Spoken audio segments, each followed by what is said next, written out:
ದೈನಂದಿನ ಜೀವನದಲ್ಲಿ ಉದ್ಭವಿಸುವ ನಿರೀಕ್ಷೆ ಮತ್ತು ಸವಾಲುಗಳನ್ನು ಪರಿಣಾಮಕಾರಿಯಾಗಿ ನಿರ್ವಹಿಸಲು ವಿಶ್ವ ಆರೋಗ್ಯ ಸಂಸ್ಥೆಯು 10 ಜೀವನ ಕೌಶಲ್ಯಗಳನ್ನು ಗುರುತಿಸಿದೆ. ಮಕ್ಕಳ ಮಾನಸಿಕ ಮತ್ತು ಸಾಮಾಜಿಕ ಬೆಳವಣಿಗೆಗೆ ಜೀವನ ಕೌಶಲ್ಯಗಳು ಅತ್ಯಂತ ಪೂರಕವಾಗುವುದಲ್ಲದೆ, ದಿನನಿತ್ಯದ ಸವಾಲುಗಳನ್ನು ಧೈರ್ಯದಿಂದ ಎದುರಿಸುವಂತೆ ಮಕ್ಕಳನ್ನು ಗಟ್ಟಿಗೊಳಿಸುತ್ತವೆ ಎಂದು ಮಕ್ಕಳ ತಜ್ಞರು ಬಲವಾಗಿ ಅನುಮೋದಿಸಿದ್ದಾರೆ. ಈ ಹಿನ್ನೆಲೆಯಲ್ಲಿ ನವ್ಯ ದಿಶಾ ಸಂಸ್ಥೆಯು ಪ್ರಸ್ತುತ ಕಾಲಘಟ್ಟಕ್ಕೆ ಬೇಕಾದ ಕೌಶಲ್ಯಗಳ ಜೊತೆ ಸಿರಾದ ಆಯ್ದ ಶಾಲೆಗಳಲ್ಲಿ ಜೀವನ ಕೌಶಲ್ಯ ಕಾರ್ಯಕ್ರಮ ಆರಂಭಿಸಿದೆ. ಈ ಕುರಿತು ಮಕ್ಕಳು ಹಾಗೂ ಶಾಲೆಯ ಶಿಕ್ಷಕರ ಅನುಭವ ಕೇಳೋಣ ಬನ್ನಿ.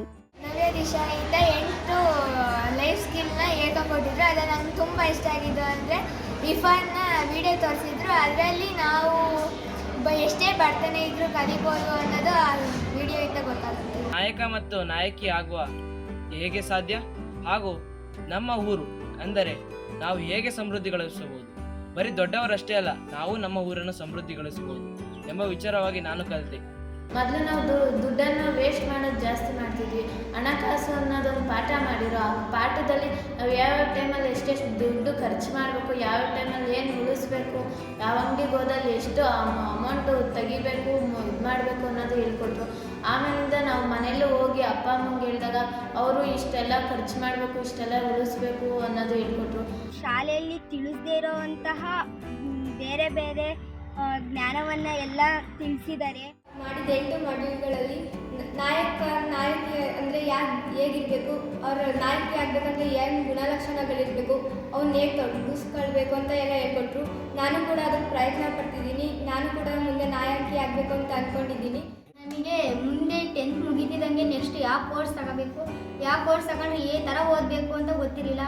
ಈ ನವ್ಯ ದಿಶಾ ಸಂಸ್ಥೆಯಿಂದ ನನಗೆ ತುಂಬ ಅನುಕೂಲ ಆಯಿತು. ತಿರ್ಗಾ ಎಕ್ಸಾಮ್ಗೆ ಯಾವ ಥರ ಪ್ರಿಪೇರ್ ಆಗಬೇಕು ಅಂತ ಗೊತ್ತಿರಲಿಲ್ಲ, ಅದನ್ನು ತಿಳ್ಕೊಂಡ್ವಿ.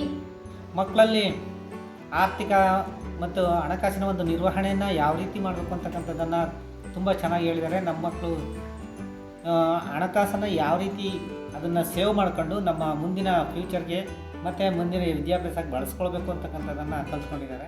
ಬರೀ 4 ಗೋಡೆಗಳ ಮಧ್ಯೆ 6 ಸಬ್ಜೆಕ್ಟ್ ಹೇಳ್ಕೊಂಡೇ ಇರೋದಲ್ಲ. ಬರೀ ಇಷ್ಟೇ ಇದ್ದರೆ ಮಕ್ಕಳಿಗೆ ಕೆಲವು ಸರಿ ಬೋರ್ ಆಗುತ್ತೆ. ಬರೀ ನಮ್ಮ 6 ಟೀಚರ್ಸನ್ನು ಇನ್ನು ಹೊರಗಡೆಯಿಂದ ಬೇರೆ ಯಾರಾದರೂ ಬಂದು ಬೇರೆ ರೀತಿಯ ಶಿಕ್ಷಣಕ್ಕೆ ಸಂಬಂಧಪಟ್ಟಿರ್ತಕ್ಕಂಥ ಸಹಪಠ್ಯ ಚಟುವಟಿಕೆಗಳನ್ನು ಹೇಳಿಕೊಟ್ರೆ ತುಂಬ ಅನುಕೂಲ ಆಗುತ್ತೆ.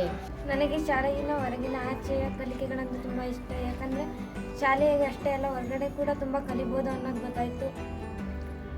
ಶಾಲೆ ಅಷ್ಟೇ ಅಲ್ಲದೆ ಅಕ್ಕಪಕ್ಕದ ಮನೆಯವ್ರದ್ದು ಕೂಡ ಹೆಲ್ಪ್ ಮಾಡಬೇಕು. ಶಾಲೆಯಲ್ಲೂ ಕೂಡ ತುಂಬ ಸ್ವಚ್ಛವಾಗಿರಬೇಕು ಅನ್ನೋದು ಕೂಡ ಗೊತ್ತಾಯಿತು. ಬದಲಾವಣೆಯತ್ತ ಒಂದು ಹೆಜ್ಜೆ ಅಂದರೆ ನಮ್ಮೂರಲ್ಲಿ ಯಾವ್ಯಾವ ಥರ ಇವಾಗ ವಿದ್ಯುತ್ ಇದಿಲ್ಲ ಮತ್ತು ಬೇರೆ ಬೇರೆ ಸಮಸ್ಯೆಗಳಿದ್ದಾಗ ನಾವು ಆ ಬದಲಾವಣೆ ತಂದು ನಾವು ಮುಂದೆ ದೊಡ್ಡ ವ್ಯಕ್ತಿಗಳಾದಾಗ ನಾವು ಆ ಥರ ಬದಲಾವಣೆ ಇರೋದೆಲ್ಲ ಬದಲಾವಣೆ ಮಾಡಬೇಕು ಅಂತ ಅಂದ್ಕೊಳ್ತೀವಿ. ನವ್ಯ ದಿಶಾ ಸಂಸ್ಥೆಯಿಂದ ನಮ್ಮ ಮಕ್ಕಳಲ್ಲಿ ಜೀವನ ಕೌಶಲ್ಯತೆ ಆಗಿರಬಹುದು, ಹಣಕಾಸಿನ ವ್ಯವಹಾರದ ಆಗಿರಬಹುದು, ಮತ್ತು ಯಾವುದೇ ಒಂದು ರೈಟಿಂಗ್ ಸ್ಕಿಲ್ ಆಗಿರ್ಬೋದು, ರೀಡಿಂಗ್ ಸ್ಕಿಲ್ ಆಗಿರ್ಬೋದು. ಅದೇನಂತಂದರೆ ಮಕ್ಕಳಲ್ಲಿ ಓನಾಗಿ ಧೈರ್ಯವಾಗಿ ಅವರೇ ಸ್ಟೇಜ್ ಫಿಯರ್ ಇಲ್ದಂಗೆ ಮಾಡ್ತಾ ಇದ್ದಾರೆ.